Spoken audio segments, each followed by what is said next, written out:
Good evening. So where's Emmaus? It's kind of an interesting one, right? We hear all of these different lines. We know the story, but then when we just dive a little bit below the surface, we ask the question why Emmaus? Where's Emmaus? What's with Emmaus? Which has actually been a question that's been asked for centuries in the church. And there are a lot of theories about what this little town was, where it was at, and what it was all about. But most think it was actually a little garrison town of the Roman army, meaning that this was a very worldly and wild place that probably no Christian belonged in. So what does it say to us? Well, when you take this whole thing in context, and again, step a little bit outside of the culture that we're used to, right? These are people that were totally close to Jesus. They actually think one of them was St. Luke. So they're disciples of the Lord, and they have just gone through one heck of an experience. Jesus has been tortured, crucified, and has died. You got one contingent hiding in the upper room, and these two dudes are hightailing it out of the city to go to the pub. So in their pain, their disappointment, their fear, their discouragement, they're getting out of Jerusalem, the place where they're supposed to be, waiting for God's work to be done. The place of God, the place of salvation, the place of truth. And like any other human being, which is important for us to hear because these are great saints, they are traveling towards a place of escape, a place of comfort,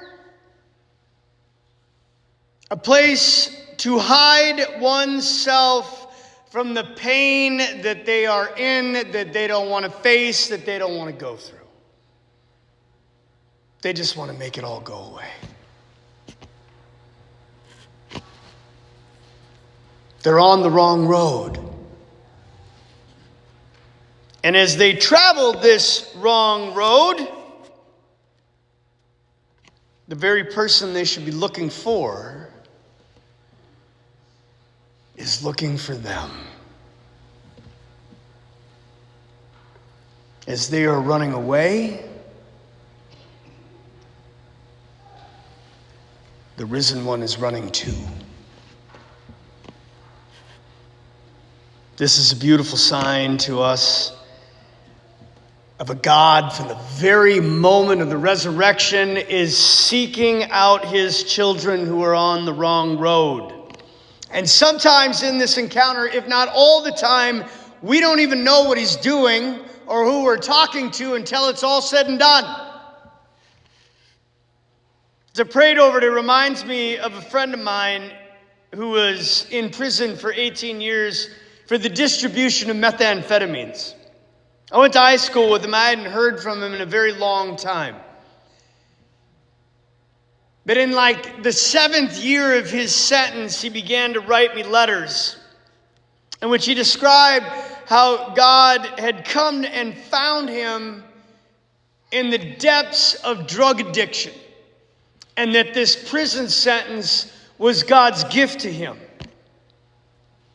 He invited me out to do retreats as a form of prison ministry, and so I went, and I had some of the most profound conversations ever with him, in which I saw God working in ways that I had never seen before, and so did he.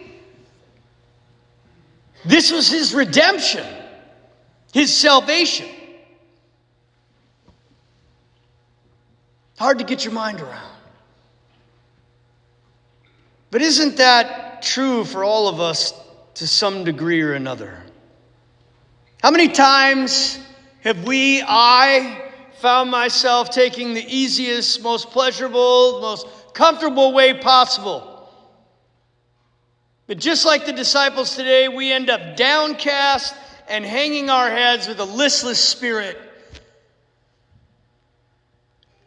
Because escape doesn't make it go away. The road might be easier, but it's not what we're looking for. And usually once we're far enough into this road with the evil one, we can't get off it. And so Christ has to come and turn us around, get us pointed in the right direction. And this whole story of Emmaus plays out in all of our lives time and time again. Despite being downcast, as he begins to speak, their hearts begin to burn within them, then they begin to press on with him to a better way. Where does it accumulate? In the sacraments. As he celebrates a mass with them, it wakes them up, sets them on fire, and despite the dangers of the journey, the hour of the night, the fear of suffering, they are on their way back to where they are supposed to be. A place of truth and salvation, happiness. To whatever degree we are on the road to Emmaus, when God finds us and gets us turned back around, he awakens our spirit and fills us with a holy zeal. And he does it through his real living presence now in the sacraments, even starting at Emmaus. They don't see Jesus as the resurrected Lord. They can't see him until he celebrates the Mass. You tell me the difference between what we're doing now and what that day looked like in that home in Emmaus. So I know sometimes we feel far removed, but it's the same as it was then as it is now. As the years went on, I continued to receive letters from this friend of mine. And even from that prison cell, he was filled with happiness and hope more than most of the guys that I graduated with, many times including myself. Time and time again, he testified that it was through the Holy Mass and confession that he had found everything that he was looking for. He was free even though he was incarcerated. And how many people who are free are incarcerated?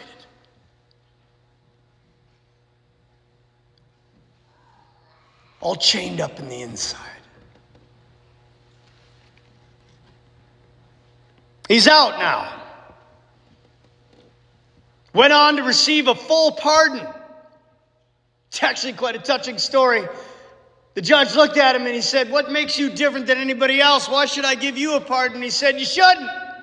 But you're going to do whatever Jesus Christ wants from me in this moment. And so, Jesus, I trust in you." In the courtroom, and the judge looked at him and said, "What do I say to that?"